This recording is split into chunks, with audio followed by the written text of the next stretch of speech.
Hello, everybody. I hope everyone is well. My volume seems a little off. Can everyone hear me okay? I hope everyone can hear me all right. If you can't hear me, let me know. But I want to thank everyone for joining us at the Facebook Simulcast, the Facebook Live Simulcast of the No Soundbites Allowed podcast. And I am here, your host, Michael Voss, the Dragon of the Southern Tier, with you once again. And I'm hoping we're going to have a really, really good show. And I think we are. Now, I don't know if anyone's with us yet. That's okay. But if anyone can hear me, please let me know that you can hear me all right. If the sound is coming across. Sounds like I got a little feedback somewhere. I always hate when there's feedback. There we go. I think that should take care of that. Hi, Scott. I can see you're here with us. And I hope that Scott Stannard has just joined us. And it's going to be a good episode today, I think. I'm sure there are a lot of questions people are going to have out there. Scott, give me a thumbs up, 10 to 4. Scott just sent me a message, Scott Stannard, saying 10-4. What do you mean, Scott? Oh, 10-4. Got it. I'm thinking soccer. Just before I came on, I've been watching the World Cup, and Mexico is 1-up right now against South Korea, and they're doing fantastic. I'm a big fan of the World Cup. I watch all the games. And so when I saw that, I'm thinking, like, what team scored 10? But that threw me off. Okay, so I apologize. And thank you, Scott, for letting me know that everyone can hear. One of the things I want to start off with is something, just a pet peeve of mine, something that's been going on for the last 2 years, and then we can get into much more serious subjects, is I want to talk about Anthony Brindisi, because, I don't like it when any politician, I've said this about Richard Hanna, I've said this about Governor Cuomo, local races, national races. I cannot stand when there is any politician who is looking for, or any candidate who's looking for to be elected, and then they turn around and they won't talk to their constituents, that they won't let people know what's going on. And it's been well over now. It's about 14 months since I first asked Anthony Brindisi in person, looking him eye to eye, and said, hey, let's do an interview. Let's get on the show, answer some questions. And to this day, he still has not done that. He still has not gone out. And I tell you, I hold him accountable to that, because it is not enough for him to, he's blocked me on Twitter, he's blocked me on Facebook, and now he won't speak to me. He sees me in person, and he's answered my questions at the town halls, and that's great, but that's not enough. There are many questions he has not answered on many, many subjects, and now with the red flag laws, and where he's voted for both of them, which denies the constituents the Second Amendment, Fourth Amendment, and your due process, and in many cases may cause CPS, Child Protective Services, to come into your home and take away your kids. I really would like to hear him explain why he thinks that is a positive for the people of New York, and that he would, and whether or not he would do this to the people of the nation, which I have a strong feeling he would, especially for someone who claims to have such a strong NRA rating and to love the Second Amendment so much. Why would you do this? I don't understand it. He needs to explain it. He keeps avoiding it because he hopes that no one's going to find out that this exists, I imagine, and that's why he's dodging me and dodging the question. But the question remains, and voters should know this, not after he's elected, but before, because we should know what we're voting for.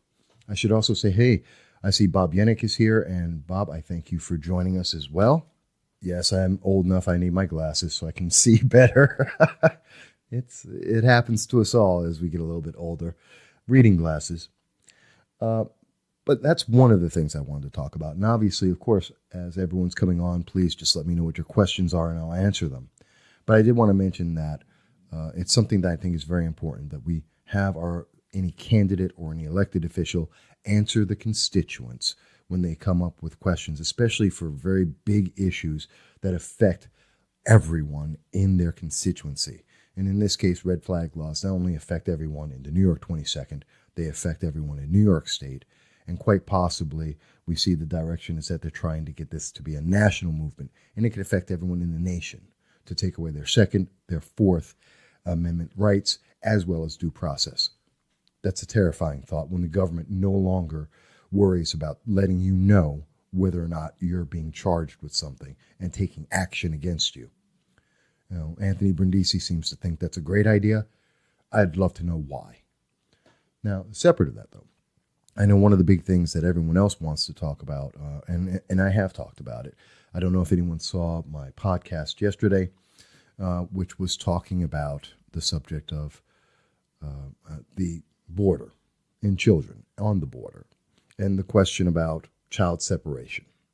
And I think that's probably one of the biggest issues and biggest questions that a lot of people have right now. And I imagine that this is something that's on everyone's mind. I'm more than happy to talk about this because I've been doing a lot of research on this. And I know, I'm not sure if everyone has seen it. Oh, wait a minute. But before I do that, Scott did come up with a question for me. And I thank you for that, Scott. Scott Stennett says, it's funny, odd, that he, I assume he means Anthony Brindisi, supports a bill that can allow Child Protective Services to take kids out of the home, but yet they don't want illegals. They don't want illegals separated from their families. Yes, and that's true. That is one of the functions of the red flag, and sometimes they're called ERPO, or Extreme Risk Protection Orders. They're all the same thing, just have different names. And yes, that is one of the consequences, is that Child Protective Services would come into your home because your home is too much of a danger for yourself and the community. Therefore, it's too dangerous for your children. They must notify CPS. CPS will come in and take your kids away. And at the same time, they're making a very big thing about down in the border and the children, the accompanied minors of illegal aliens. And they're screaming about how they're separated even for 57 days, which is the average that they are separated for, or even a couple of hours. And they're making a big, big deal about that. And yet he's willing to do it to American families. He's willing to have his actions take a father or a mother away from an American child, a regular citizen, but he's going to great lengths, and he supports, and the party supports, keeping illegal alien parents together without any interruption for breaking the law. So an American citizen follows the law. He wants to take away the kids. If an illegal goes out and breaks the law, well, he wants to keep that family together, which is kind of interesting. So with that logic, you would have to ask the question, and I would ask this of any of the Democrats, the leadership that are out there, anyone who's involved in making the laws here, are they saying that just because, what about all the criminals, all the drug dealers, the heroin dealers? Would you say that because a heroin dealer has a child that you can't send them to jail? Because that's part, and let me be very clear. Here's part that no one seems to know. The reason why, and Nancy Pelosi and Senator Schumer and many of the Democratic leadership, why they wholesale rejected any compromise, any kind of law on this, any correction to the law. And they did this. Senator Schumer came out 3 days ago and made it very clear that he told all of the Democrats in the Senate, any bill that comes forward on immigration, that they're going to go and reject it. Nancy Pelosi directed the the Democrats in the Congress, on the floor of Congress, to not vote for any bill, and that she was against it unless, and their key criteria here is, unless that they are able to release the family from the possession of the government. So that's the big thing, that they're coming out. And that's the thing that most people may not be aware of. Hello, TJ. TJ Keegan's with us. And that's the big thing. There's a lot of components that are going on in the border separation that most people are not aware of. And I went through one aspect of it yesterday in my podcast, talking about how this is an emotional manipulation of the public, that they are going out. We've been lied to left and right. Every single one of the major images that have been used to get this story in front of everyone and to make it a national issue is a lie. Every single one. The little boy in the blue behind the cage, the black wire cage, that is a lie. Staged event, not even a cage. You're talking about the little girl, Time magazine, looking at President Trump. That is a lie. Her mother, and if you look at the original pictures, she's right next to her mother. She never got separated. They've always been together. They're still together. That is a lie. There was another image with the chain link fences. Come on, chain link fences. First of all, that's not a cage, and it's used across the nation. 45 years ago, that chain link fencing was being used at my elementary school to surround the school. It's a security measure. It's a fence so that you can see. It's not a big deal. We see that at basketball courts, tennis courts. We see that at schools all across the nation. And to say that that's suddenly a cage is just a way to manipulate someone's emotions. So that's being said. But my point is, one of the things that is not very clear for the public is that there was a law in 1997 that was passed, which is called the Flores Settlement. It went to the Supreme Court. And that decision said that minors, that we have to separate the unaccompanied minors that come to our border. When families abandon in foreign countries, when they abandon their children and send them by themselves to our nation, we have to separate them from the adults to protect them, because there are some not nice people that they may do things to them, coyotes and pedophiles and so forth. So we've got to take care of those kids. And in 2016, President Obama, reacting to the fact that he had passed DACA, suddenly had over 100,000, I believe it was 200,000 unaccompanied minors. Parents had sent 200,000 of their kids into America by themselves, and we had to figure out how to take care of them. And so, and some of them were with children, and the way that President Obama took the law, as he said, that he was going to go and separate the kids who were with parents and those who were without, and based on the 1997 law. And he did that. And in 2016, he went to court and had to fight this. And Victor, I thank you for being here with me as well. Victor Torres is with us. And so in the 2016 law, under the Ninth Circuit Court of the United States, we see that they decided that, yes, you can separate the kids, both the ones who had their parents with them and those who do not, and that just because you may have a parent with the kid doesn't mean you release the parents and the kids. That's the key that the Democrats are fighting for. The Democrat leadership is fighting for, now that you have the parent, you have a kid, release them. Ignore the fact that they've broken the law. Ignore the fact that the law says very clearly how they should be treated and the process that they have to go through. No, skip all that. Just ignore the fact that a law exists and release them. That's wrong. That's not what the law says. That's not what we should do.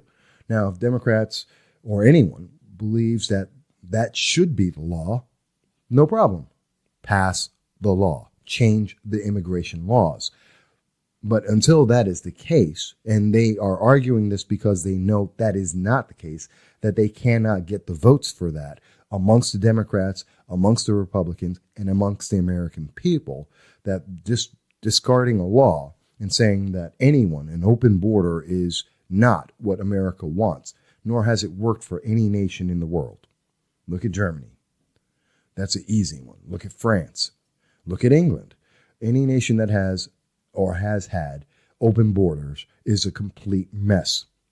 It is not a positive for the people. It is not a positive for national safety. It is not positive in any manner.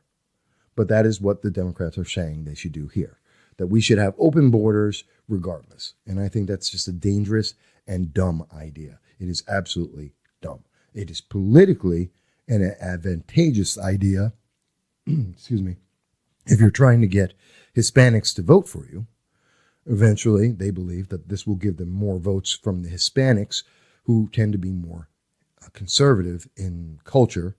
And so they're trying to win them over. And this is the way that they seem to think to do so. But that doesn't mean that it's actually smart or good for the nation. It doesn't have a long-term positive. It doesn't even have a short-term positive. That's my opinion. I want to thank Scott for giving me the question so I could tell you a little bit more about that.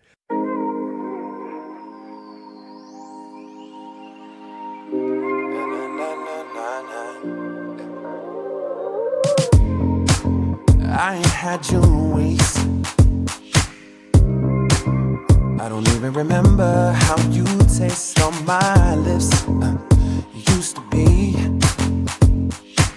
something I needed. Now I see I had a reason. I was bummed out, stressed out, yeah. Think you made me feel the best I had. For a minute I thought I needed you. Now I'm seeing through all of the reasons that I made up in my head. I'm breaking the habit.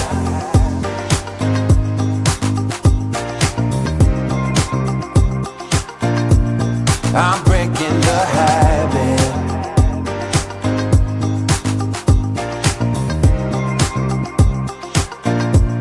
I'm breaking the habits that I had, 'cause look where it's got me. Searching for myself, didn't know I lost me. I ain't no saint. Let the devil have a way. I regret it every day. I was bummed out, stressed out, yeah. Think you made me feel the best I had. For a minute I thought I needed you. Now I'm seeing through all of the reasons that I made up in my head. I'm breaking the habit.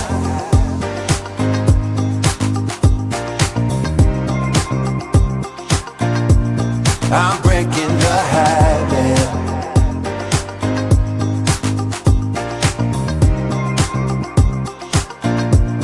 I'm breaking the break the habit. Oh, break the habit. Break the habit. Kill. Break the habit. Oh, break the habit. Break the habit. Kill. Break the habit. Oh, break the habit. Break the habit. Kill. Break the habit. Oh, break the habit. Break the habit. I'm breaking the habit.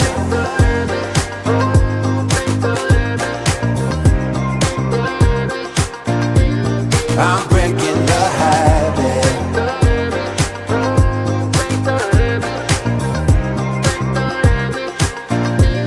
I'm breaking the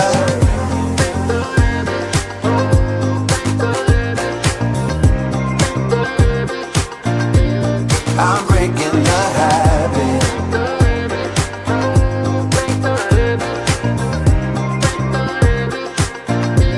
I'm breaking the There is a lot that's involved in this bill. As you can see, just in a quick summary, I have to go back to 1997. There's laws in 1997. In 2016, the court case. You have to look at the images that have been put out there. And for me, one of the biggest things, I have to tell you guys, when I see, if this idea, if this whole subject is so vapid that it has to be sold to the American people based on lies, then there is something wrong. And quite literally, it has. Look at that. We have seen that every single one of these major images sold to get our emotions, to pull our heartstrings, and to make us go, oh, that's so terrible. Every single one of them is a lie. You know, the little boy in the blue cage, as I was mentioning before, that's from a Democratic event, a protest that it was in Dallas. The kid's an American. It's ridiculous. We've got the little girl on the Time cover, never being separated from her parents. And then, of course, we have the initial thing back in May 29th that kicked the whole thing off. Image of two kids, in a cage, a literal cage, that went viral. Jon Favreau put it out there on Twitter, and everyone went crazy. It's like, how could you put kids in a cage?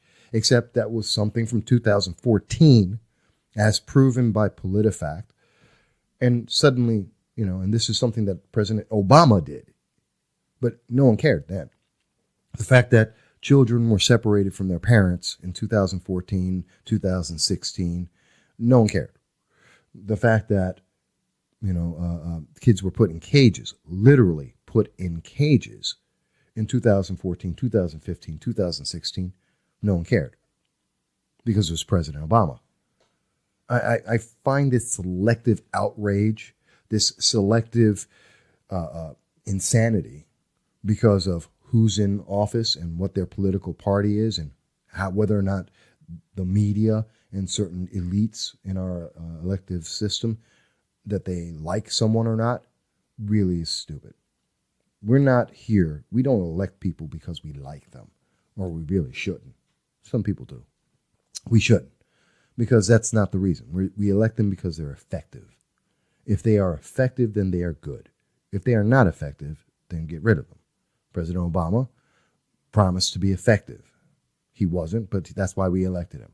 President Trump promised to be effective. He is, and that's also why we elected him. It's a big deal. But when we look at this, and people say to me, Mike, but you're not very compassionate about this. This isn't the compassionate answer. I've actually had people say that to me on Facebook. Mike, you're not being compassionate. I'm a very compassionate person. I can understand and I appreciate the question on the border. We have laws. We are a nation of laws. Without those laws, we have anarchy. So we have to understand that we have to follow the law, even when it doesn't necessarily feel good. And we have to remember that not all laws are going to feel good. They're not supposed to. Excuse me. Laws are there because they feel good. Because we feel like, I can think of a couple of laws. I mean, it feels good for some people to walk around naked. It feels good for pedophiles to try and abuse children. It feels good for people to take someone else's stuff, your car, your house, your money, your possessions. We have laws to prevent people so that regardless of whether it feels good to them, that we don't allow this. And it's the reason why we have laws, because it's not about what feels good. It's about what's best for the people. What's the best for everyone? And quite honestly, what's the best for everyone is not always what's best for our feelings. This isn't a hard concept to understand. And I think everyone understands it. We may not like it, and I understand that. Not everyone likes the fact that these are the laws, and that the law is not as compassionate as any one individual. Okay.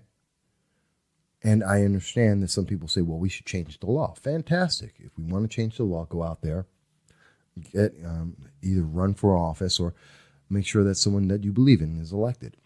Stand for what you believe in. But to argue on Facebook and to plead and scream and not think this through is a whole other thing. But again, this is all being done because of lies.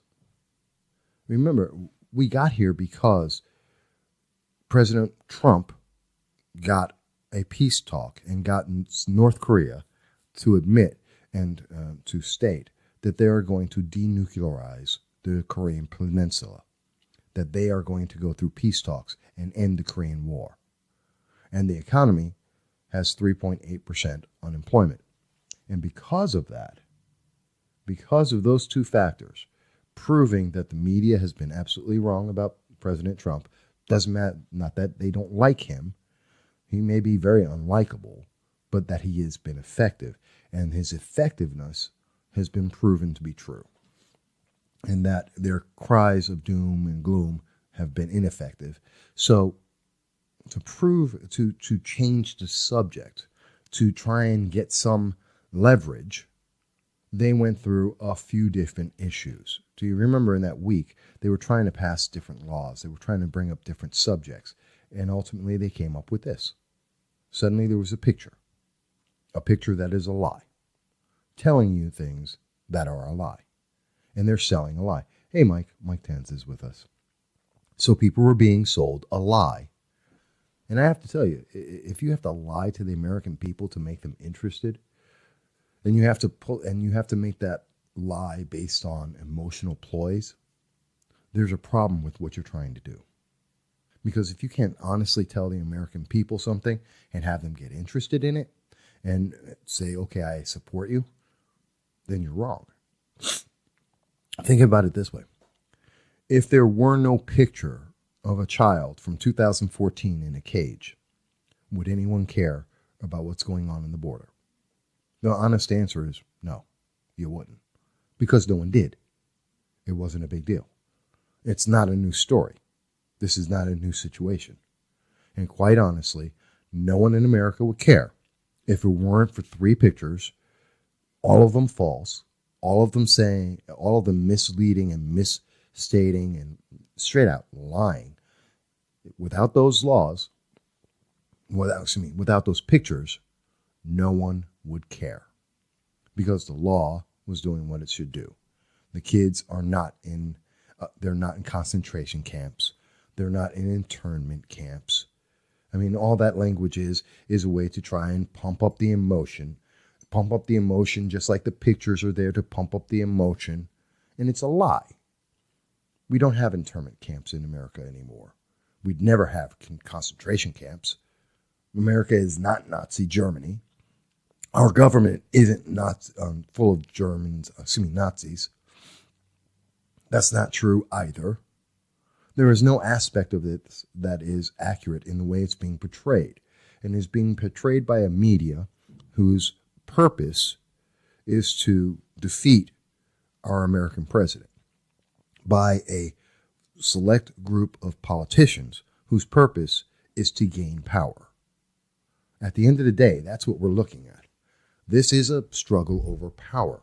It's not about passing laws, and we know that because, we know that it's not about laws because Nancy Pelosi and Chuck Schumer have already said they're not passing any law. They won't vote for anything. So obviously it's not about changing the law. They don't care about that unless it's changed the way they want it. So they're not willing to compromise. So what they're looking to do is to have control. That's the thing. They want control. Control over how this is going to happen, that they're going to open up our borders, which the nation does not agree with. And the only way to get the nation to even consider that is to lie. I think that's just really wrong. I think that's incredibly wrong. Wrong and aggravating.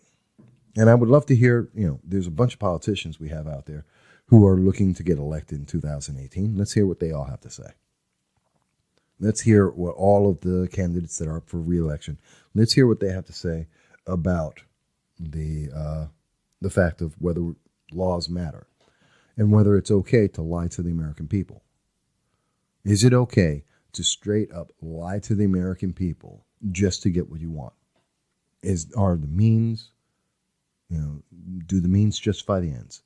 Does lying to the American people solely for the purpose of getting a political advantage, using children in that lie, is that worth the end goal, which is an open border? Is that worth it to you? I don't know. I can tell. Well, I do know. I know for myself, no, it's not. I had a friend of mine recently ask me a question on Facebook, or actually they reposted a tweet, which is saying, if you were from another country, the only reason we're lucky, we were born in America, and everyone else is born somewhere else. And so they're trying to come to our nation because they weren't as lucky as us. Well, first of all, being born in most nations is a lucky event, because in many nations, either because of the freedom of abortion or the overpopulation or just bad medicine, a lot of people die. So to be born is a lucky thing in the world at this time, to start with. And I know it's very commonplace here in America, but it's not a commonplace everywhere. And to be able to live to an age where you have the ability to try and get into another country, that's another very lucky thing. Because of famine and politics and wars, a lot of people don't live to be in their teens or in their 20s or 30s. So just to live is a lucky thing. But to say that just because you've been lucky enough to live, to be born and to live, at what point does that confer the right to break laws? Does that mean that because an illegal alien was born in a bad country, do they then have the right, because they weren't lucky enough to be born in America, do they then have the right to come in and rob a bank? Do they then have the right to come into America and rape someone? Do they have the right to come in and drive drunk? Exactly where does it end? If the argument is, well, we have to have compassion because these people are living in conditions that we as Americans would not accept, not that other places in the world don't accept, and actually many of those countries are closer to the international average than America ever has been. We are the pinnacle of the quality of life. No one has our quality of life. So does that mean everyone in the world, since almost no one has anything close to our quality of life, out of I think it's 143 nations in the world, there are approximately 130 of them that don't have our quality of life? Do not. Does that mean that people from 130 different countries around the world have the right to come into America and take your stuff? Where do you draw the line? Where does the line get drawn about, well, you had a bad start in your life, so therefore you deserve something? Which I've never seen in any law, in any constitution, in any governing document anywhere in the world. Where do you get the right to get stuff just because you had a bad life? What about our homeless? Do they get a right to take your stuff just because they're living homeless? What about, I don't know, anyone? Where is the line on that? And I'm being serious. I'm not being facetious. I'm being very serious here. I really want to understand. Because if you follow the logic, and laws are based on logic, or they're supposed to be, where is the line? Where does it end? If we're talking about compassion being the rule, where does compassion lead you? Because if I want to be compassionate, you don't have the life that I have, does that mean that you get to have my stuff? Because then no one has any stuff. Everyone takes everyone else's stuff, and there's a constant cycle of that. That's anarchy. Anarchy. I'm really curious about this because I find it quite interesting. And I don't think anyone's ever asked the question or followed the line of logic, but I would love to hear any questions about it. This is not good for anyone. That just based on compassion and saying, well, they didn't get to live that well. That's not a reason. It's never been a reason. It doesn't justify anything. There is no social justice in that. Just because you don't have it doesn't mean you deserve it. I don't deserve $1 million. I've never had $1 million. Doesn't mean I deserve to have $1 million. Doesn't. I've never had a Ferrari. Doesn't mean I deserve to have a Ferrari. I've never had a mansion. I don't deserve a mansion. At the same time, an illegal alien doesn't deserve to necessarily be in our nation when they come in illegally.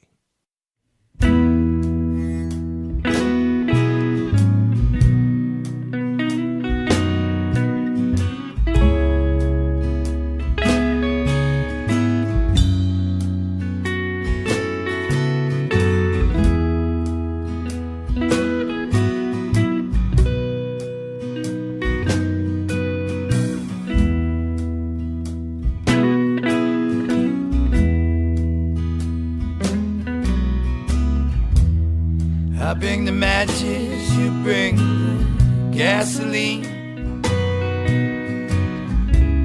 Let's do it right, oh let's make a scene. There's no survivors, no survivors on this road we're on.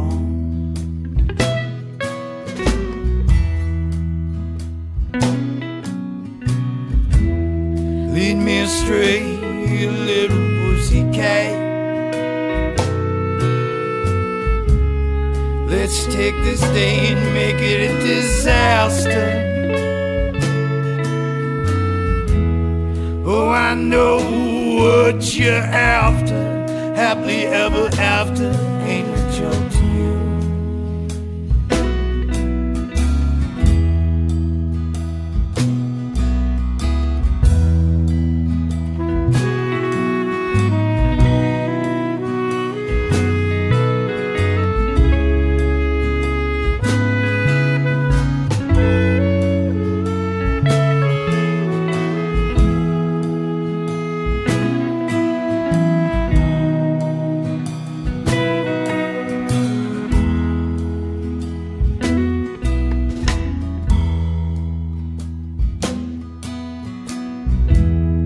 Still the hand,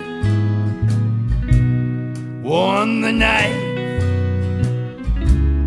Yes, Lord, will you please spare this life? He said no. There's no survivors on this road wrong.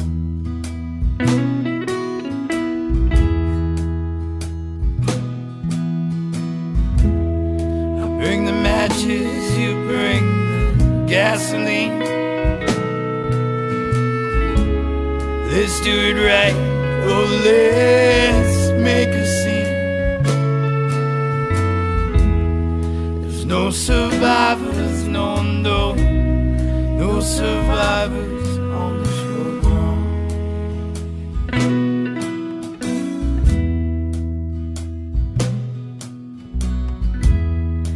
No survivors, no, no, no survivors on this road we're on.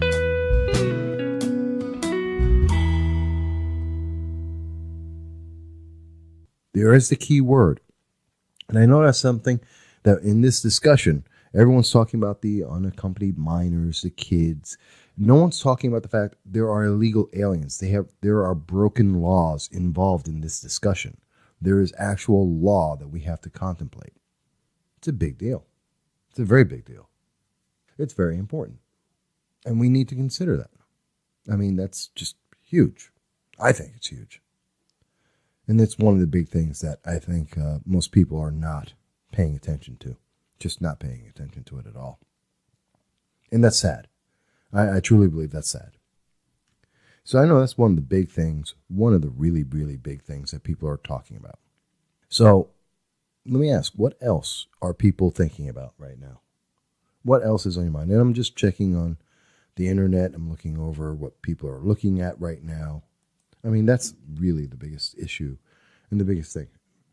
And I find it interesting that so many people are so wrapped up emotionally on this that they don't want to talk about. It's not a conversation. The way that this has been structured is that you're not supposed to have a conversation about this. The only answer that we're supposed to have, and that's a big thing, and it's an important thing. The only thing that people are supposed to have is one answer. It's horrible. Let's change it. No one's talking about, well, here's the law, here's the process, where's the wiggle room on this? Where can we be compassionate and still be abiding laws and the rule and spirit of the law? No, the only answer that should be that's coming out in social media and in the news is when people are saying, no, you have to do this. You have no choice. And if you don't agree, you're an evil racist. If you listen to CNBC, if you listen to MSN and you're listening to, CNN, you're hearing all these pundits and all these individuals say, well, you're evil if you don't agree. You're just evil. Only Nazis would not want to do this. Only evil people would say that there are laws. But that's not true. Everyone who just says that we have to have compassion that is matched with law, and our compassion has to be tempered by law, doesn't make them evil. It's the whole basis of our whole legal system, is that compassion is tempered with law, because emotion laws that are passed based on emotion are always wrong. They always fail because compassion and emotion are not clear thoughts. They're feelings, I give you that, and they're strong feelings, but that doesn't mean they're right. And it doesn't mean that they handle all of the situations that need to be handled properly or at all in many cases. I mean, think about it. What law is based on emotion? They're based on facts. They're based on criteria. They're not based on this is how it makes me feel. I mean, how do you feel? Okay, I feel different. Does that mean that I get a law or that you get a law? If two people have different feelings about something and laws are based on feelings, then what does that do? What happens when your feeling changes? I don't know. What happens when and this may never happen, when the majority of America finds out that they've been emotionally manipulated, that they're being lied to for weeks on end now, and that this has been one big emotional manipulation to promote a very specific political agenda, regardless of who is involved. This is using kids. This is using kids and using the emotions of the American people. And when everyone finds that out and the emotion changes, does that mean the law should change again too? I mean, where does this end? And I am very upset about this. I am really upset that this has to be so low. Because if you think about it, and if you look at it, and I researched it, and there are articles out on this proving that all of the images that are being used are lies. And the media and many Democrats are counting on the fact that no one is paying attention to the correction. No one pays attention to the correction in the newspaper. No one pays attention to the retraction in the newspaper. Everyone pays attention to the headline, the story that got the attention. And everyone's looking for it to be the same answer. And anyone who's not giving the same exact answer is evil. And no one wants to go out and be the one that says, oh, but I don't agree. Or rather, very few people, because I'm willing to say it, I don't agree. I think it's wrong. This is based on a lie to start with. We have been lied to. And that's a problem. When we start with a lie and we are being emotionally manipulated, there is nothing positive that can come out of that. Think of it in your life. Forget the law. Forget the kids on the border, the illegal aliens. Just think of it from the point of view that, very simply, if someone emotionally manipulated you, is that positive? Does that ever come out with a positive outcome? When you're lied to and you're emotionally manipulated, or emotionally lied to, same thing. Has there ever been a positive outcome from that? Because if there isn't, then that proves my point. And I think it does, very clearly. So while this is a very controversial subject, it is not the most popular subject. Because at this point, everyone is looking to be reinforced. They've seen it over and over and over again. And this is a political technique, and it's an effective one, where you put out a message that has an emotional heartstring, and regardless of whether or not it's a valid position, you want the mob mentality to say, oh, you can't disagree. How dare you? And if you disagree, you're ostracized. There's a problem with you. Only evil people would disagree. And if that is the case, you don't hear people, no one wants to be ostracized. No one wants to be the odd man out. And therefore, those people who disagree won't say a word, which is agreement through silence, also known as coercion. I mean, think about it. Not everyone in Nazi Germany, because the Nazi image and example has been made, not everyone in Germany was a Nazi. A lot of people just went with whatever was going on because they were afraid. They were afraid to stand out. They were afraid to speak out. I mean, Hitler, a lot of people hated Hitler, even in the military. They tried to assassinate him, 11 times? 11 times? Operation Valkyrie nearly killed him. Really close. Not everyone agreed. but but the majority didn't speak out. The majority stayed quiet and just went along with the crowd. And that's a scary thought. Hi, Anna. It's good to see you. I'm glad you're here. But that's a scary thought. When we start emotionally manipulating the population and we exclude the opportunity to have honest conversations, even if they're uncomfortable, even if they don't feel good, because feelings aren't important in law. That's not how you run anything. But if we deny people the opportunity to be able to have that connection, to be able to emotionally separate their emotion and actually have a conversation, if we are only dictated by that emotional trap, that's a horrible, horrible outcome. It leads us down a rabbit hole that is devastating. And there is no positive. There is no positive. There is nothing good that happens from that. That is how Nazi Germany was created. The emotion of a very vocal and small group of people, and the majority of people wouldn't say anything against them. No one would speak up and no one would speak out. And because of that, we had World War II. We had millions of Jews die. Millions of gypsies die. Millions and millions of people who were not just right, because while not everyone agreed, most people wouldn't speak up and they wouldn't do anything.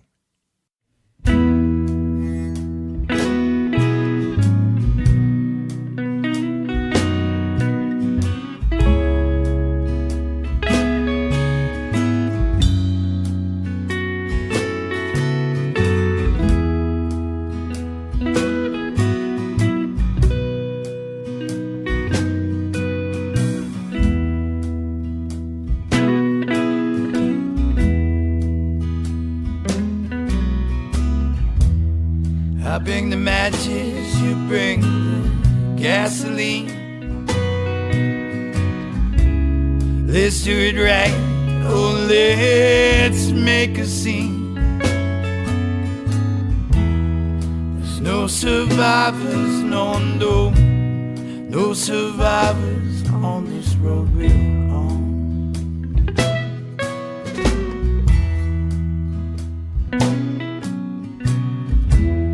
Lead me astray, you little pussycat. Let's take this day and make it a disaster. Oh, I know what you're after. Happily ever after ain't a joke to you.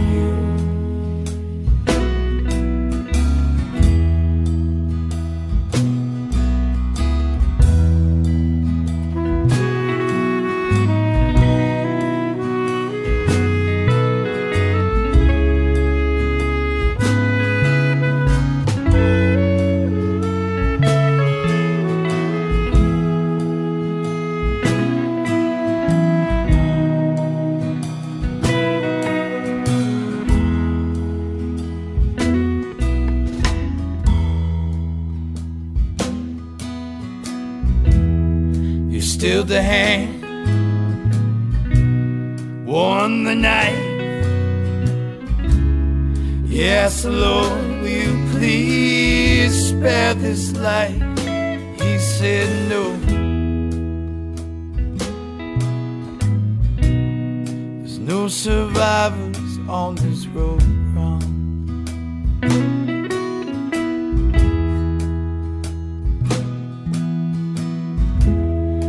Bring the matches, you bring the gasoline.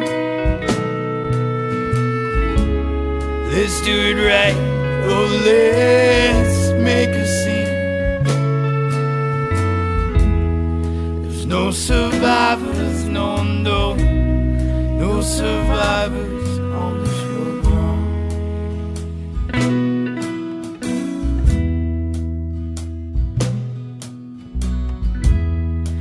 No survivors, no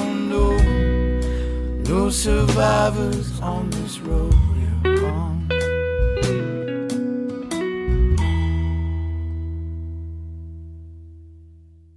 And so it comes back to every time for me in learning, and I've done the research. In fact, in my podcast yesterday, I published all of the links proving what is going on in this issue. Hi, Heather. It's good to see you. Heather Nawrocki joined us as well. When you look at the actual evidence and actual proof and all of the things that are involved, the laws and everything else, when you look at all of that, you come up with one very simple thing. We have been lied to repeatedly, consistently, used and manipulated. And that's a terrible thing. That's a terrible thing.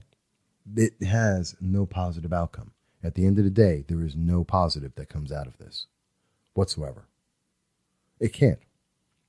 It can't be positive when everything is based on deception. And it makes me feel very sad about that. Very sad.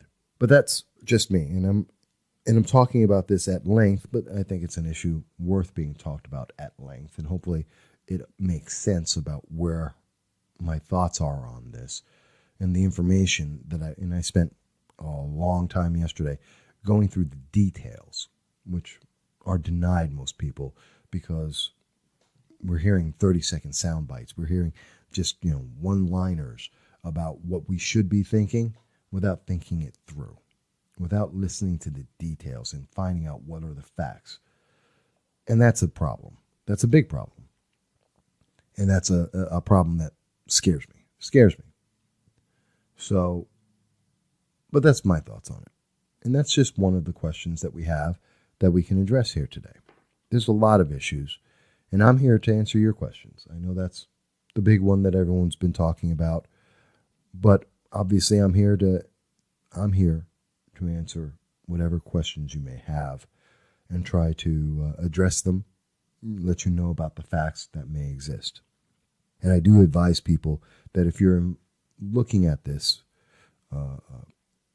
border issue, this child separation issue, that you do check out my podcast from June 22nd about the facts that are involved with the child separation laws and what's going on in the border right now and the lies that have been told to the American people consistently for the only purpose of that emotional manipulation, which is sad. And so what else can we talk about today?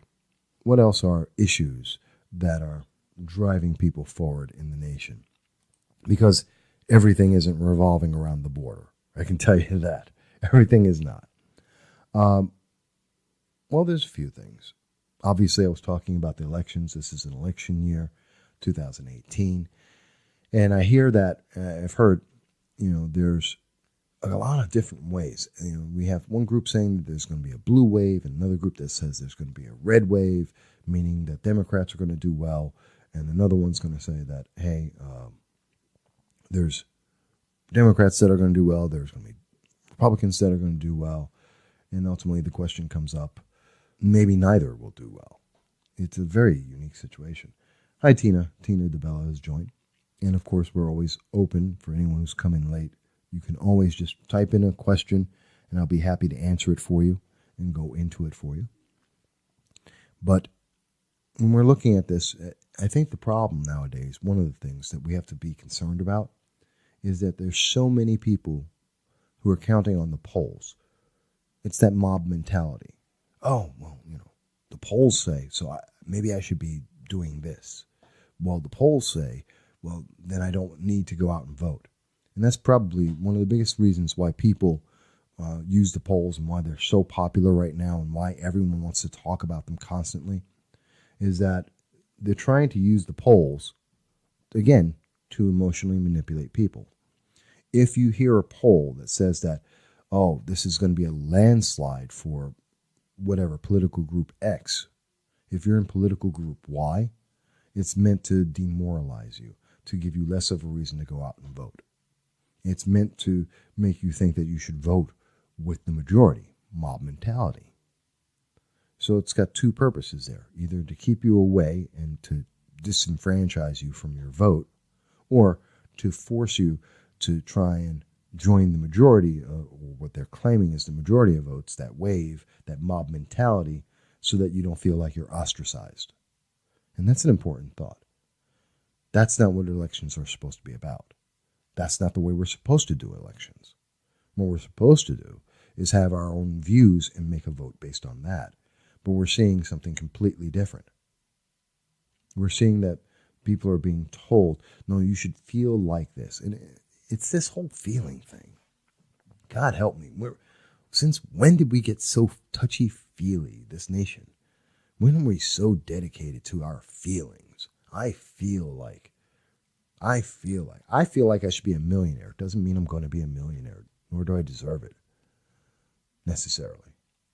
I feel like I should be, one of the most powerful people in the world. Doesn't mean I should be.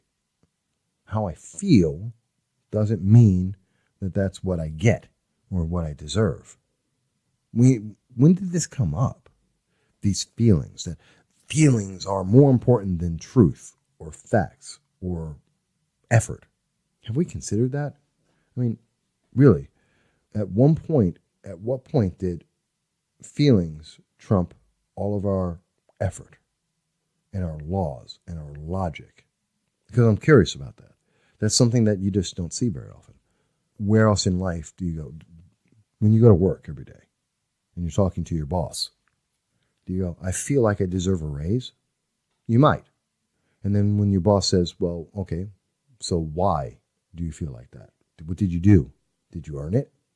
And if the answer is no, you don't get the raise. If you can't justify it beyond the fact that you feel like you should have it, you don't get it. Because your feeling isn't an answer. Your feeling isn't a reason. Feelings are not enough. It takes more than that. It takes actually having something, doing something, being productive, having some factual basis to make that claim, to earn that raise. That's simple. I mean, it's supposed to be simple anyway. It used to be simple anyway. Nowadays, I don't know if it's so simple anymore. But quite honestly, it scares me. It scares me that we're going down this road. And it's one of the reasons why I believe that in the next roughly 4 years, we're going to see either California or New York State say that they mandate safe spaces, that every business will have to have a safe space. And I guarantee you, if we do that, that'll be pretty much the warning bell on the last days of America. If we are suddenly captured by the thought that we have to live by the feelings of our youngest or oldest or any group of people, and that those feelings are more important than any law, that's it. We're done. Tina has a question, and I'll be happy to take that. Tina DeBella says, it seems to be the new norm. It seems to be the new norm. It's a product of entitlement and a lack of personal responsibility. It is self-destructive, not only for the individual, but the nation. Yes. Legislating and living based on feeling is absolutely wrong. That's what we're saying all over the place. I feel like I'm oppressed. That doesn't mean you are oppressed. I feel like I'm poor. Doesn't mean you are poor. I feel like I've been treated unjustly. Doesn't mean you have been. Everyone feels like these things. But think about it. You may feel like you're poor. The homeless in America, actually someone making $5,000, roughly $5,000 a year, is still making approximately 65% more. You're one of the 65 percentile of the world. You're in the 65, roughly you're richer than 65% of the rest of the world. If you make $5,000 a year, 5,000, basically you're homeless. And you make more than 65% of the world. Poverty is a relative statement. That's poor for America. That's not poor for the rest of the world. You feel like you're oppressed in America because you're oppressed and you have microaggressions against you. Has anyone looked at the news of Venezuela? 500 police officers in Venezuela at this time are considered They're running around randomly killing people without any consequence of law. That's happening right now. It's not a headline. It's not something that people are paying attention to. No one cares. Just like no one cared about the separation of the children for years and years under many different presidents. No one cared. But in Venezuela right now, what is oppression is the fact that there are groups of police roaming around and they are executing people, just killing them on the streets. No one knows why. Just because they can. They're just killing people and nothing is happening. That is oppression. Not because someone had some microaggression, because someone had some subconscious, and this is really stupid. I've heard this before. Someone had a subconscious idea in their head, and so they microaggressed somebody without knowing that they did it.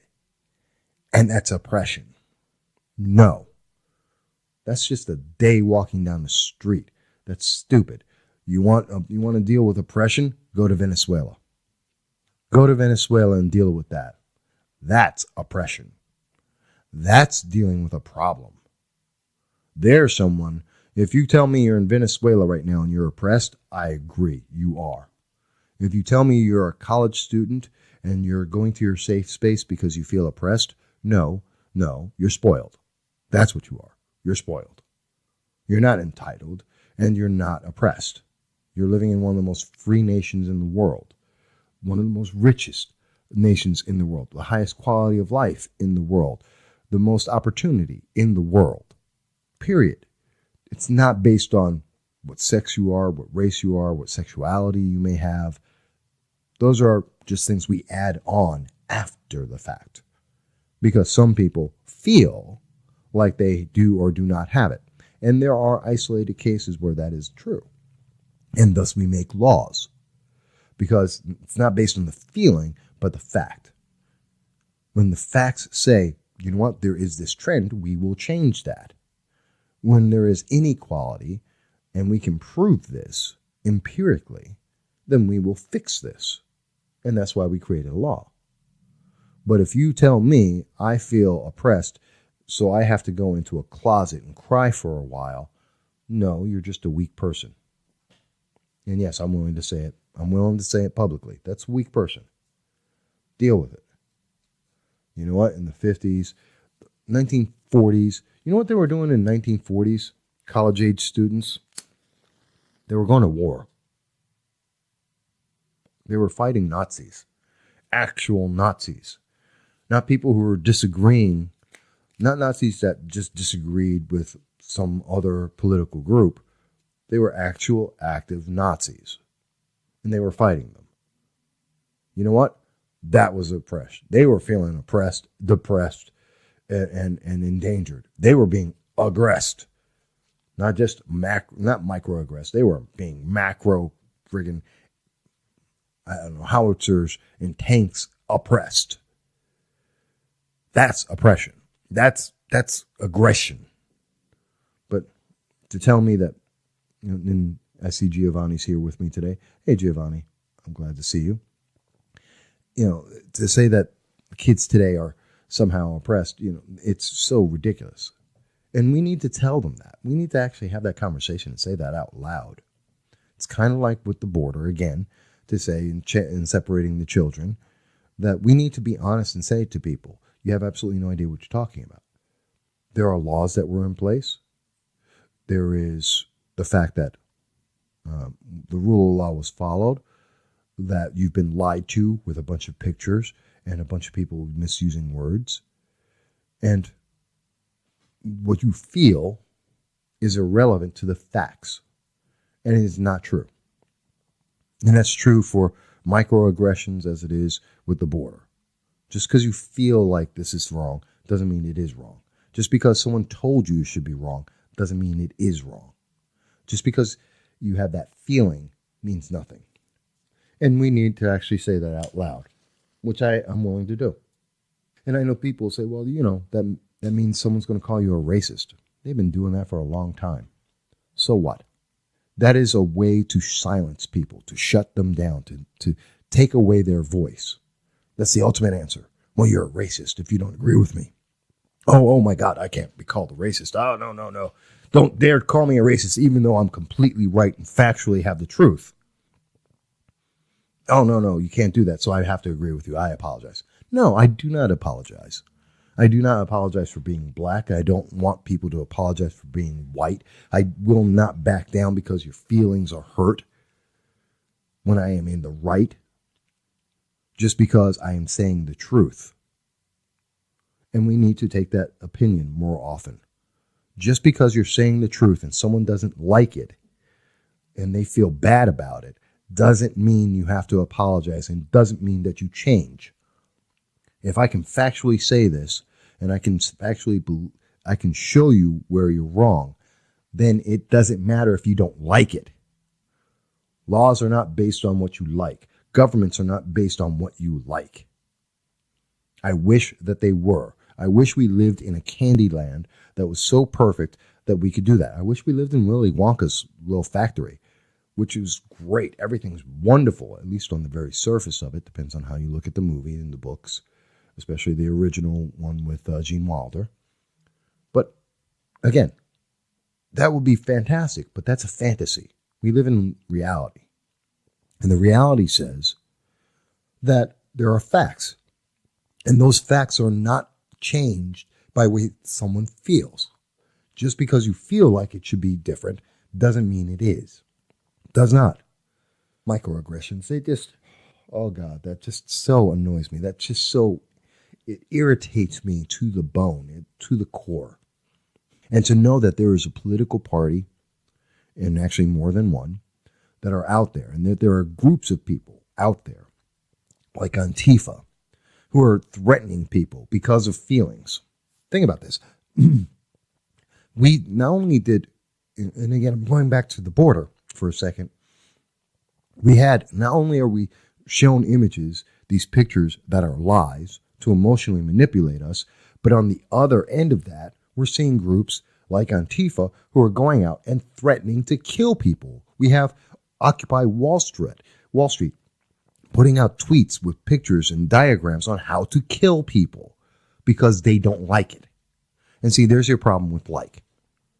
There's the problem with how I feel. These people feel like they should kill someone. Occupy Wall Street is out there actively saying that they should kill people because they don't feel like it's a good thing. That what those people represent, in this case, the Immigration, Customs, and Enforcement agents, ICE, that those ICE agents, because they do their job according to the law, because Occupy Wall Street doesn't like that, they want them killed. And Antifa, yet another group of crazies, and I will say that, yes, they're crazy, because they are extremists that want to use violence, both in rhetoric and in action. They're out there publishing 1,600 addresses and names and phone numbers of these individuals. We even have Peter Fonda out there who's recommending that we have a child raped by a pedophile. What is this world coming to? What is going on? If the only way that you can prove your point and try and get others to agree with your point is through violence and threats of violence, then you don't have a cause. You don't have anything worthwhile. That's not a bully. That's a violent group of mindless, that's a mob. A violent mob. That is the aggressor. That is, if you want to talk about fascism and any of the isms out there, totalitarianism, authoritarianism, that is it. And Tina has another question. I'm off air. Tina mentioned that I thought inciting people to harm others, kill, rape, kidnap, etc. is against the law. Why are the Tom Arnolds and the Peter Fondas and Antifa, etc. not being charged? Okay. That's a good question. The first thing I want to double check, though, is I should, as Tina has just mentioned to me, that I'm not live, and I should be. It looks like I am. Hang on, folks. Let me just see. Okay. So, and I see Jonathan has joined us, Jonathan Hargonis. And so let me go back and just repeat, because I know there was a question about whether I can still be seen here. And I think I can, unless Facebook is yet again doing its funny little censorship thing that I've been fighting on several issues now. But I think Tina mentioned a very good question, and I want to address this. So Tina DeBell said, I thought inciting people to harm others, kill, rape, kidnap, etc., is against the law. Why are the Tom Arnolds, the Peter Fondas, Antifa, etc. not being charged? And it's a good question. And I don't know why it's cutting out, and I apologize for people if it's cutting out. I'm not seeing it on my side. My side is going out nonstop. So I'm very upset if Facebook is chopping it up for people here. And I would only wonder why. Look at the subject matter. That may be it. But my answer is that it is illegal. And Peter Fonda is being investigated by the Secret Service. And, okay, I'm back. Yeah, it sounds like Jonathan's mentioning that it's been cut out. Now, this is why I do it as a simulcast. And just to let you know, because I'm not seeing it on my side, I am saving this video. It has been pretty much nonstop on my side. And I'm also doing this as a podcast simulcast. So all the audio will be available at the end. I will publish that. So you will be able to hear everything I've said. And I apologize to people that Facebook is playing games, apparently, because I'm not seeing the disconnections, but yet Facebook is, as everyone's saying, it is. But I'm answering Tina's question in that, is it still illegal? Well, yes, because Peter Fonda is being investigated by the Secret Service, as he should be. And by the way, I'm boycotting his next movie. He's only in the movie for, someone said, 2 to 5 minutes, and I don't care. He's in the movie. I think he was wrong. I think it's disgraceful and insulting and criminal to ask for someone to go and steal a baby and to have that child raped by a pedophile. I'm sorry, there is a consequence for those kind of statements. And that means that I'm not going to support his movie. And if I can find other ways to not support him and take money away from him legally, then I will do so. And he should be investigated by the Secret Service, and he should be charged since he made these comments publicly. And the fact that he apologized after the fact, after he got in trouble, is not being truly repentant. He's being contrite because he got caught and he didn't like the penalty. Well, that's too late for that. You did it. You knew what you were doing. You should pay the penalty for that. As for Tom Arnold and Antifa and some of these other groups, well, I know that Antifa is one of the groups that the government is trying to. They are a terrorist group. Antifa is in terrorist group. By the way, people, if you don't know, Antifa is in the southern tier of New York. They do have a division in Binghamton, New York. And I believe I know who some of those members are. That's besides the point. But they are here. And they are looking, they do their thing. They're plotting. They are terrorists. This is an organization that works through secrecy to try and use violence to attack individuals. Again, that's because of their feelings. Again, we come back to this thought of feelings. Feelings are not the answer. Just because Antifa feels like they are oppressed doesn't mean they are. If anyone in Antifa thinks that they're oppressed, go to Venezuela. Go to Venezuela right now. Tell me and then come back and tell me, if you survive, come back and tell me what the difference of impression is. Because Venezuela is being oppressed. Venezuelans are being killed by police walking down the street randomly. Over 500 people in just the last week or two. That's not here. And as much as they want to manipulate and try and throw numbers out there, it's not the reality that we have here in this nation. It's just not. And just because they feel like it doesn't mean it's true. And just because they have that feeling doesn't mean they get to be violent and that they get to enforce their view on others. That is wrong. Any group that has to lie, manipulate, or use force to put their viewpoint forward and to make people believe it is wrong. Always have been, always will be. They are wrong. So let me be very clear about that. If you are looking at groups and you're young, if you're in your 20s, you're in college, even if you're older, and if you're looking over and saying, wow, I'm not sure if these guys are right or wrong, stop for a second and go, did they try and use emotional manipulation on you? If they did, that's not something that you want to be part of. That's not a positive group. If they use violence, that's not a positive group. It's just not. Those are criteria I have. So when I look at Occupy Wall Street as they try and call for the murder of American citizens because they don't feel like that those people have good jobs. When I listen to Antifa say that they want to kill people and create violence everywhere they go because they don't feel like they're being heard or they don't feel like it's a positive for them and their views, then that's not a positive group, and they're a terrorist in particular. When I listen to people say, well, I feel like I have been microaggressed, you know what? You're not. You're not. Just deal with it.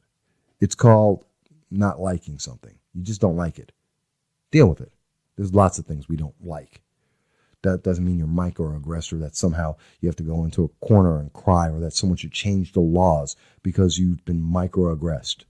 And to say that someone, and there's actually studies on this in colleges, no surprise, in colleges, where they're saying that people have these negative thoughts in their head that they don't even know about subconsciously that affect the way they deal with things. Yeah, of course we do. And it's the conscious thoughts that you got to worry about. People have conscious thoughts and they're negative, and we have to stop that. Oh, hell no. You don't get to change the way I think. You don't get to do that. You don't get to change the way I think just because you don't like what I do or you don't like what you think I am thinking. I don't care. These are my thoughts. And we live in America where I have that freedom. And it's funny because all of these groups, the people who are manipulating the American people, like Time magazine and others, that are circulating false information, that are feeding people false information, using words like Nazis and concentration camps in Nazi Germany, people like Antifa and Occupy Wall Street that are calling for violence. All of these people I find very interesting because they wouldn't last 5 minutes in like Venezuela. They wouldn't last 5 minutes in Saudi Arabia. They wouldn't last 5 minutes in Russia. Pretty much anywhere else in the world except America. Because all of these people who want to go out there and say, well, this is how I feel, would be killed by various groups. Go to Venezuela right now. If you are so sure that your feelings are what makes the difference, that microaggressions are so important, that, telling people how you feel and letting them know, and they're going to change because of the way they feel, go down to Venezuela. You want to do some good in the world? You want to change the world? You want to make things better for people? I think we all do. No problem. You're one of those people who think that the microaggressions are horrible, that people have to be equal everywhere. Go down and go to Venezuela and try and help resolve and save that country. They are in absolute chaos right now. They are a socialist nation who are we're just on the verge of being communist, and they're losing their minds because those systems don't work. Go down there, save those people. Let them know how you feel. If you don't get shot in the head by some of the corrupt individuals running that country, when you come back, let's have a conversation. I think you're going to be closer to where I believe than what you believe when you left. I guarantee it. And you won't be worried about microaggressions anymore. You'll be more concerned about macroaggressions. You'll be more concerned about people like Antifa and Occupy Wall Street and progressive leaders of tomorrow and Black Lives Matters and all these other splinter groups that are all just the same thing. And if you ever noticed, they're all the same people. They're all the same leadership. The leadership, and very often most of the membership, are the same people in each of the different groups with different names. And you ever notice why? Because it's mob mentality. When they can say that 5 groups were at this thing, well, we have Antifa and political leaders of tomorrow and Black Lives Matter all showed up at this place. These three groups were joined together to make a comment. No, it didn't. It's the same 5 people. The same 5 people came together at one event, and they just have 3 different group names that they can all, claim for this event. So it sounds like, ooh, there's this big crowd. No, there isn't. It was 5 people. Same 5 people. Same small group of agitators, violent people who have no care or concern for the opinions and thoughts of others or the rule of law. They're dictators, authoritarians who just want what just they want. And that's wrong. And it's very much like what we're seeing and I hate to say it, but an aspect of that, and this is a reason why they may be on the Democratic, on the far left side, and they may be on the far left, but, just on the left with Nancy Pelosi, Chuck Schumer, what are we seeing? Don't vote for the law. It's not what we like. It's not what we feel would be good. It's the same thing. That's where they're getting it from. It's starting from the top of the Democratic Party. It starts actually in the universities, but that's besides the point. That's beyond the point of what I'm making right now. But what we're seeing is it starts at the top of the Democratic Party. Nancy Pelosi for the House of Representatives, Chuck Schumer for the Senate. We're not going to talk about this. We're not going to debate this. We're not going to even consider this. We have shut it down. Before anyone says a word, we're going to shut down all the discussion, and we're not going to agree with this, no matter what is said. When you've made the decision before you have the facts to make the decision on, that isn't being level-headed. That's not being clear. That's not even being good. That's just being pig-headed. And and you're doing this based on the way you feel, that they don't feel that this is fair, without actually having a debate or discussion about what it is they're talking about. When they're talking about laws that they don't feel are fair, without knowing any of the facts, I am not surprised that Antifa is going out committing violence because of the way they feel. It is an extension of the very top's view that the top of the party, the leadership of the party, is so obsessed with feelings that at the bottom of the party, in these micro groups, that they're out there and they don't know how to do anything but react based on their feelings. That is a terrifying thing that's happening in America. That is a terrible and terrifying thing that's happening to America. And we really, really should all be very scared about that. Because it ties in. As I just explained, and going through this, as people are popping on and off, and I apologize again for Facebook doing that. But as we're looking at this and we're listening to it, it's like feelings are not leading to a positive reaction. Feelings aren't why we have laws. Because if we had feelings, Antifa would be in charge of a lot of things. And thank God they're not. That's a scary thing. It's terrifying. So I do thank you, Tina, for giving me that question, because I think it's really important. And I think that's one of the most important things, is to be able to discuss that. And hopefully, if you have not heard all of the things I've been talking about, which is talking about the way people have been manipulated with this whole thing and the border and the separation of children, which is temporary, by the way. It should be said temporary separation of children, because that's what it is. We should be more concerned about the 5 times as many unaccompanied minors that are in our nation.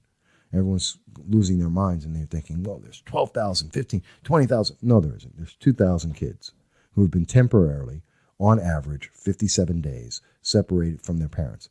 Not saying that it's a good thing. Not the same thing. I didn't say it's good, but the average is 57 days of separation from their parents, on average, before they get reunited with them. Versus 10,000 kids. Actually, the last number I saw was 11,500. 11,500 kids who were separated from their parents, actually because the parents abandoned them and said, go to America, and left the kids alone. That's the area we should be talking about. Those are the people we should be concerned about. That's the biggest source of the issue. What is it with our nation? Why are we always worried about the smallest, littlest thing when the biggest issue is right in front of us? I mean, it just throws me off.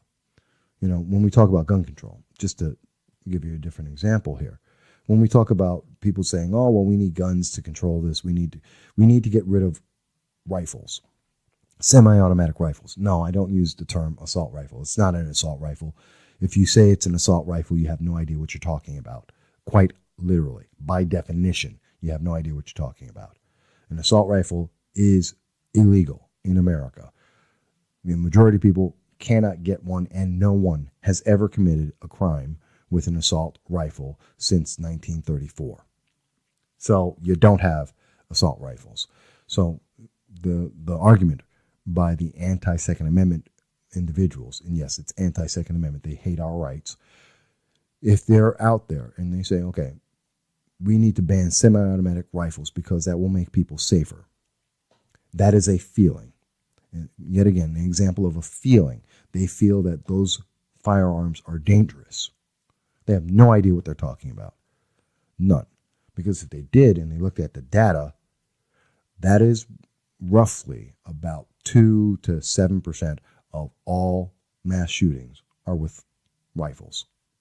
The overwhelming majority are with handguns, well over 55%.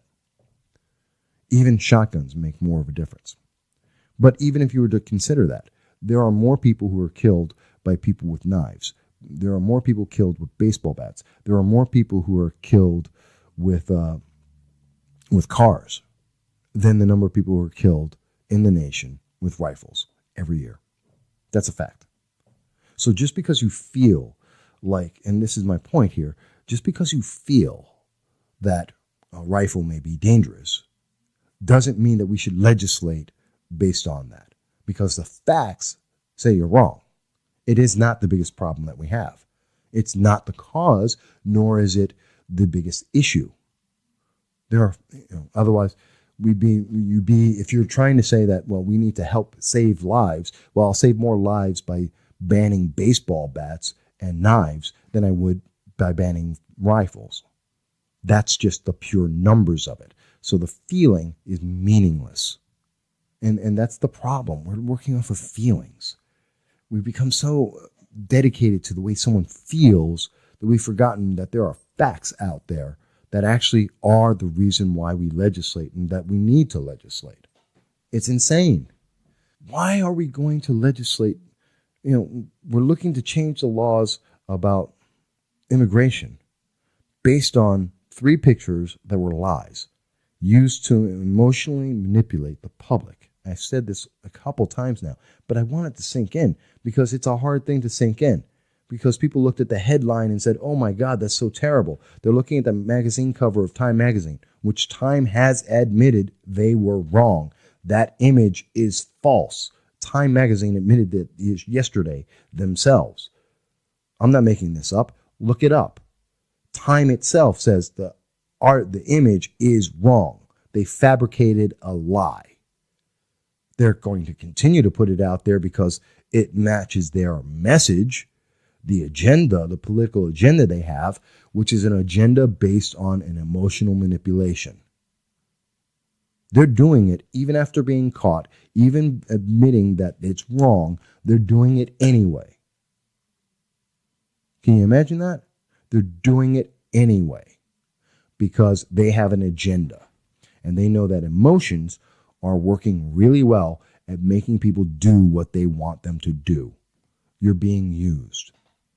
Every time I look at it, the emotions, people who are guided and governed by their emotions never make good laws and rarely have a positive outcome.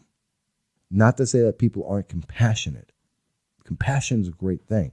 We can do a lot to help people. But to make laws, to restrict people's freedoms, that's not how you do it. That's not how you save people. You cannot help people purely on the basis of how you feel. Not only because you don't know how the next person next to you is feeling, but also because feelings are not factual and they cannot help someone. The things that help people are facts, are decisions made based on facts to address the actual common causes and problems that are involved. You want to ban rifles? That's not going to save the 5 times as many people who are killed by hand.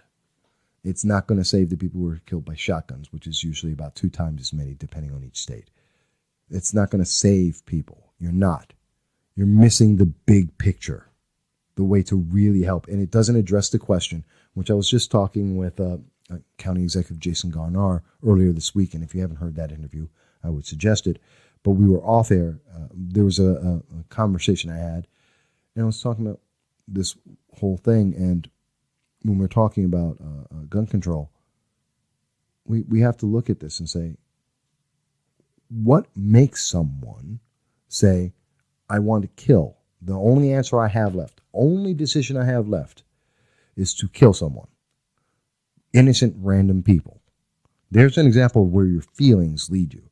When we have a government and a society that's led by emotions, well, you get people who get this emotion in their head. I don't know where it comes from, and we need to figure this out and stop it.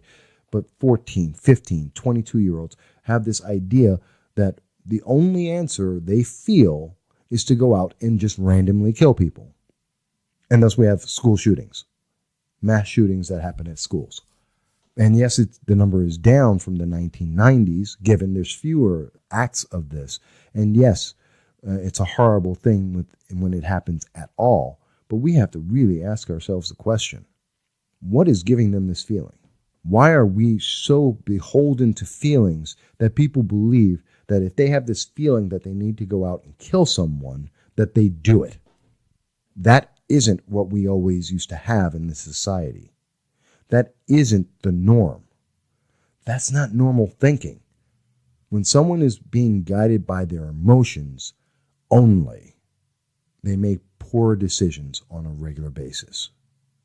And then we have trouble when we see that as a societal level. That's why we have Antifa. That's why we have Occupy Wall Street.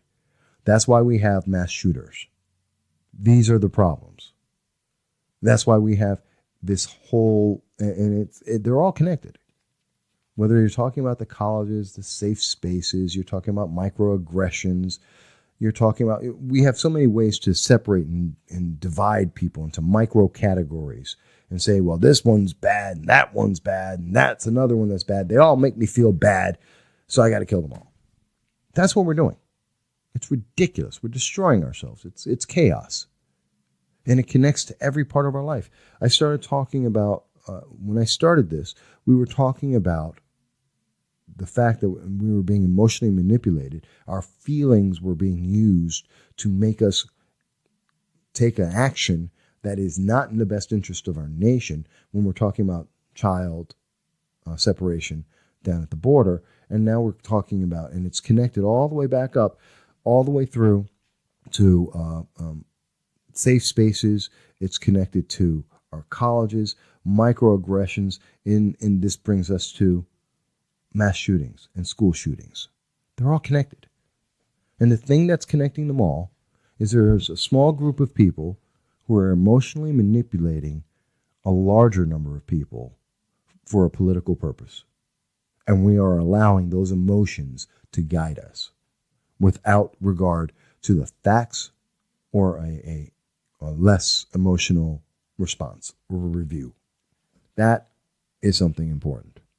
And and honestly, I hadn't sat down and thought it through all the way until just now. But having done it now and speaking with you about this, I got to say, it's terrifying. And I don't know how many other people have ever said this or explained this to the public or actually went through this process. But I've done it publicly. And it's amazing. Now, I know it's been an hour and a half and I've been with you and I do enjoy it.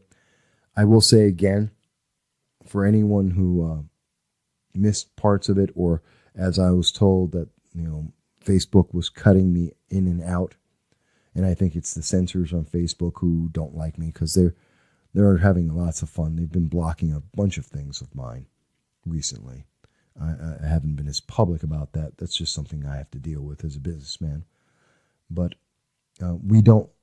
that's why I do this as a simulcast. And I will publish the podcast, which will have everything that I said and so that you can hear it all the way through.